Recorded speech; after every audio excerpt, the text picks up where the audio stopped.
Hi Torah sisters, it's Amy Gunther. This video is different than any other video I've made so far.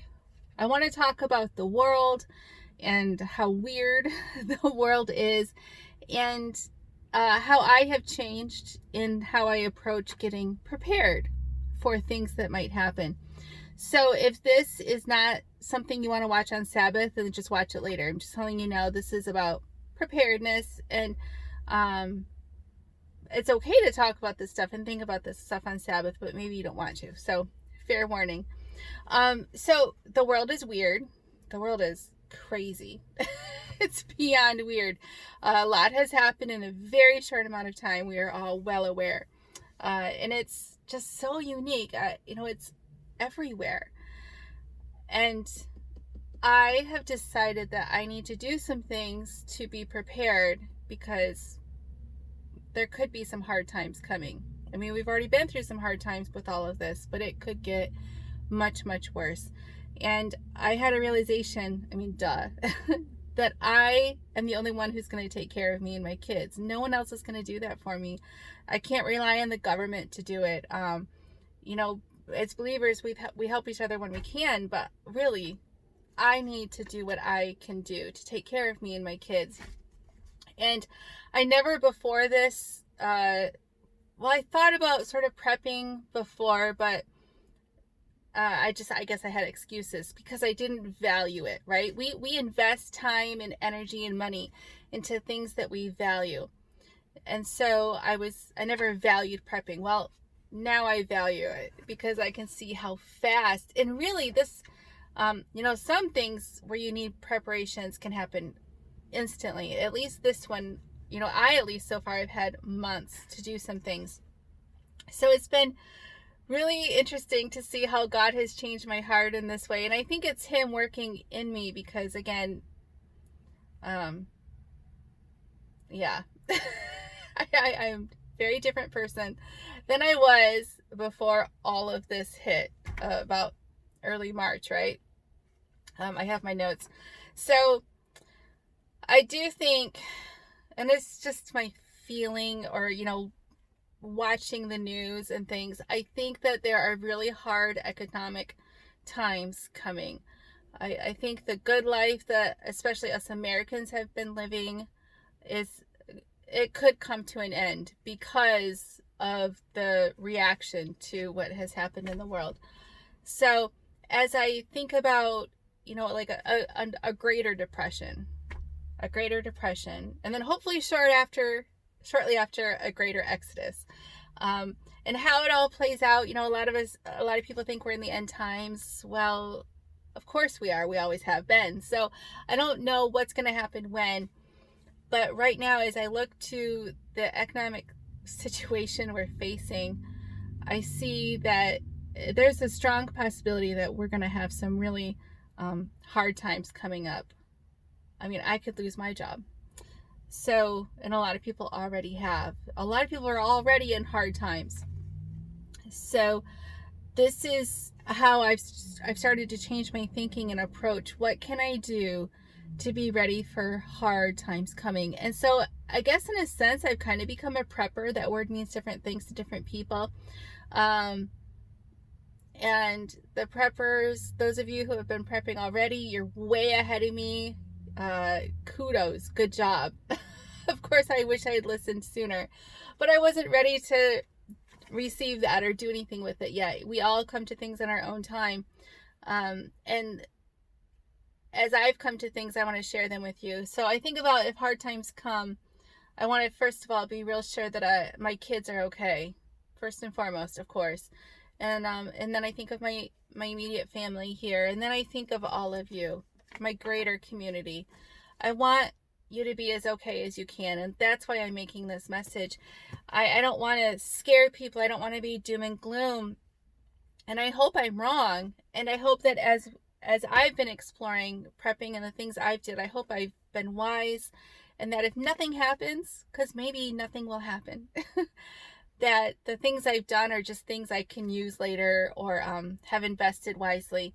And so really no harm done other than time running errands and things, because maybe nothing will happen. But if if the times do get hard, there are some things that we can do. And I am not an expert on prepping. I've been doing prepping for like, 4 or 5 months. There are some YouTube channels out there that are awesome at prepping.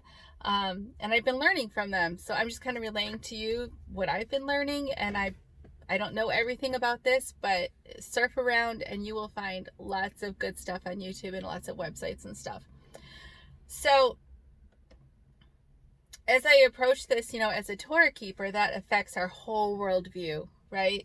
We know that the whole Bible is true and God's word is to be followed, obeyed. It's real. So that affects how we prep. For example, as a Torah keeper, prepping often involves buying lots of stuff. Don't do that on Sabbath.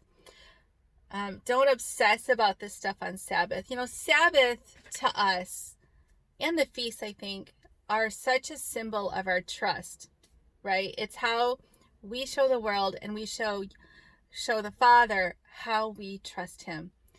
And so prepping is not showing a lack of distrust, but if we're doing all that running around and shopping and obsessing over our preps on Sabbath, I think that's not the day to, certainly I don't think we should ever be obsessive, but if you're gonna just keep Sabbath. No matter what's happening in the world, Sabbath is still Sabbath, right? And unless you're immediately fleeing danger or something, you can still, like tomorrow I can rest. I will rest on Sabbath. Sometimes I think about the world and my preps on Sabbath and things to do, but I don't go out and do them, and I don't dwell on it, and I don't let it interfere with my relationship with the Creator, right? So don't obsess about preps and the doom and gloom on Sabbath or the feast. Another way that I think prepping can affect us, or our perspective should be different as Torah keepers, is that it's easy to spend a lot of money prepping, but don't dive into your feast money. The Torah commands us to set aside money on a regular basis to celebrate the feast, and we should not be diving into that, or the money that you've been giving to ministries or the poor. That's not right, especially if someone's already poor and now with the world, it's like you can't dive into that money. At least I don't think you should. You can discuss this stuff in the comments, though. I'm welcome to I like to hear your opinions, but that's something I've thought about. And then again, trust. We can show the world, yeah, we're trying to be wise and good stewards and use some critical thinking and do some things, but we're not freaking out. We're not so upset that we think God doesn't care about us. And prepping, the point of prepping, I used to think preppers were prepping just to save their own lives. And in a sense, of course, and there is nothing wrong with that. But at some point, it is appointed to all of us to die, right? And we could die because of a natural disaster, or we could die sooner because we didn't prepare, or we could just have a heart attack.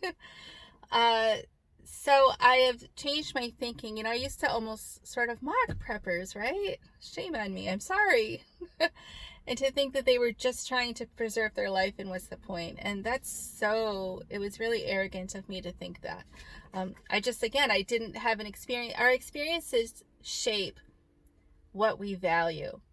And having experienced this now for 4 months, I now value prepping. So here's some things to think about. I have a little list here of things I've been thinking about. And I think I'm going to make a video about each of these in the near future. And if you're not into this stuff, then just don't watch these. I'll put them on a playlist so you'll know what it's going to be about. But these are things I've been thinking about and that I encourage you to think about with your husbands. And especially you single ladies. I'm a single lady and I'm doing these things. And I put it off for a long time. And for a while, I think I used my singleness as an excuse. But being single is all the more reason to do these things. Who's going to take care of us, right? So food, number one, of course, I think it's wise right now to store some extra food. I don't even have to go into why. There's a lot of reasons why. And on that same line, store some water. I am not really preparing for grid down. I think the electricity is going to stay on, but every single other person who has been doing this longer than me says water. You have to store some water. So I am choosing to do it because they say it, not because I think I'm going to need it. But again, I've changed on other things. So store some water. And we'll talk about that in another video. The third thing, and these are kind of in order, kind of. So food, water, and then prepare to defend your family. And that's something I had put off a very long time.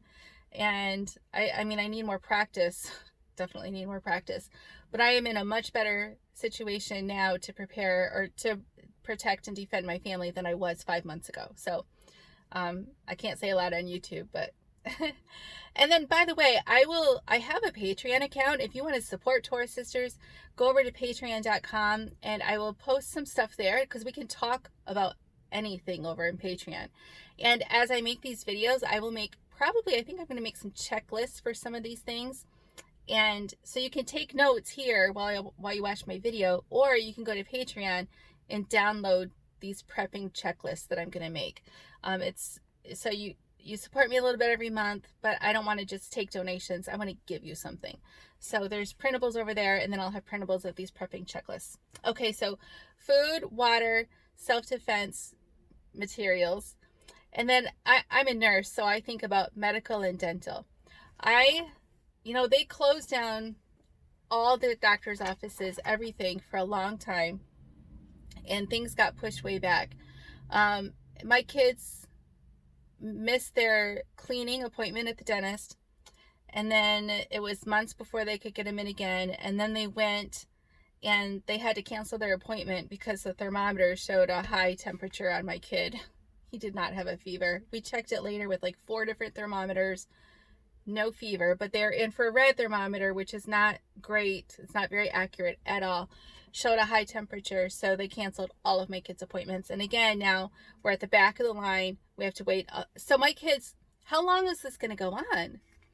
So I've thought about even dental care. If my kids can't really get into a dentist, and there's not a lot of dentists in the world, especially around here. I mean, if she gets sick or someone in her office gets sick, they have to close down the whole thing. I mean, this could just spiral out of control. So I have some medical and dental preps, and I'm still working on those. Next thing is, again, I'm thinking about an economic collapse. I don't think all the websites and the resources online that I love, will always be available if a Great Depression happens. You may not realize this, but to have videos and websites, and that costs somebody money. A lot of it is free for us to go. Like, we can go to YouTube and watch it all for free, but that costs Google a ton of money. Let's say Google has to make cutbacks. They might start cutting out videos. They might start having requirements about, they might just take them down. If something happens to my financial situation, the Torah Sisters website might have to come down. It costs money. All these things cost money. So, by the way, then get on my email list, because my email list is the cheapest thing for me to have. And if I've thought about this, if I ever really had to take down my website, I would stay in touch with you through emails. So get on my email list, because you just never know. So as I think all the time, like, oh, I'll just get that recipe off Pinterest, or, oh, I'll just go watch that prepper video later. They may not be there. So I have started to invest in books. A lot of books that other people smarter than me have recommended. So again, someday I can make a video just about the books and make you a book list that my smart friends have recommended. I'm switching to things that I can reuse. My kids are looking at me. I'm sitting in my driveway. I'm switching to things that I can reuse because, okay, so at the beginning, right, we're all trying to buy enough toilet paper to get us through however long. Toilet paper is expensive and it takes up a ton of room. And I mean, I still have toilet paper, but what if someday I can't afford it and I don't have room to store it? And that's got me thinking about Kleenexes and paper towels and all these things. Like, I am such a consumer. I am like American consumer numero uno here. So it got me thinking about, if money were really tight and toilet paper costs, $50 or $100 or $300, I'm not buying toilet paper. What do I need? Well, obviously I have some towels and stuff, but anyway, I'm not switching the toilet paper yet, but I'm switching like paper towels and Kleenexes to cloth.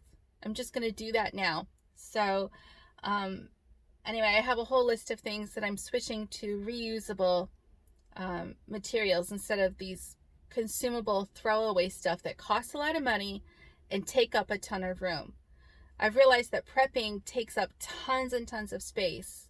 And so boxes of Kleenexes, adios. Don't have room for you. The next thing I'm doing is I'm trying to make friends with my farmer friends. I have friends locally, this would be something hyper local, who are just way ahead of their time, and they have been learning how to farm, grow things, make their own herbs, grow their own chicken, meat, birds, obviously eggs, all these things. I can't do that right now. I mean, obviously if I could, I would move out of the city and get a homestead. Highly recommend. I can't, but I can make friends with the farmers around me. So that's another thing I've been working on, and to be useful to them too. First of all, with my money. Now, my friend's meat birds, her chicken costs more than the store, but they're healthier and it helps her. So, and earlier in the spring, the stores were out of chicken. But my friend, if I'm on her list now and I'm supporting her now, I might be someone who she's willing to sell her chicken to later. Does that make sense? So I need to be valuable to her. But I'm not going to be a cheapskate now, because I realize that later on I might need her chicken. So along those same lines, which I really admire my friends who have done that, they have found alternate ways to have a little money coming in. They grow for their family, they make stuff for their family, but then they always make extra to sell or barter. So I have been thinking about, if I lose my job, what skill do I have that I can still use to have a side income, or any income for that matter? And it really got me thinking about the Great Depression. So, if your husband, he has an office job, but he really loves woodworking on the side, and he could, in desperate times, do woodworking or be a handyman for people. Well, now is the time to make sure that his gear is in good shape in case that happens. So if his drill is no good and he needs a new drill, now is the time to get a drill. I thought, and I'm not a good sewer, but I thought at least I could sew stuff for people. So I make sure that I have a good sewing machine. I make sure I have the supplies for that, because things might not be available later. So as you think about what is a skill that you or your family have that you can use to barter or sell a service or an item, think about the gear for that and what do you need. If your husband's truck is the thing, like he would need that for his gig, make sure the truck is in working order now. Anyway, so again, I can make a whole video about that. Another thing I've been thinking about, the last thing that I'll mention here is, my investments. And what am I investing in, and what is the likely future for that investment? And so I am much more diversified now than I used to be. And, some people think it's crazy, but I think it's wise at this point. And I can always move them back later. No harm done. But at least if there is harm done to one kind of investment, the other ones hopefully will be okay. So just to recap: food, water, self-defense things, medical, dental, and special needs items I would put in there. Maybe get a good library of books. Maybe with someone nearby, share books. Switch to reusables, sustainable things. Move out of the city, get a homestead. Make friends with the farmers, get your own chickens, grow your own garden. Have a backup way to make money and get the gear for that backup way, and then think about your investments. So it's a lot. And again, don't obsess over it on Sabbath, but start thinking about it if you have not. I've seen a lot of my friends who I never thought were preppers, we're all sort of thinking the same. So if you're kind of thinking and you're not sure, am I crazy? You're not crazy. Go for it and start small. I mean, you don't have tons of money anyway, probably, so you have to start small. Food, water, self-defense. Start there. And we'll talk more. So leave comments. What have you done? What are you thinking about? Do you have ideas for me? Because I'm brand spanking new.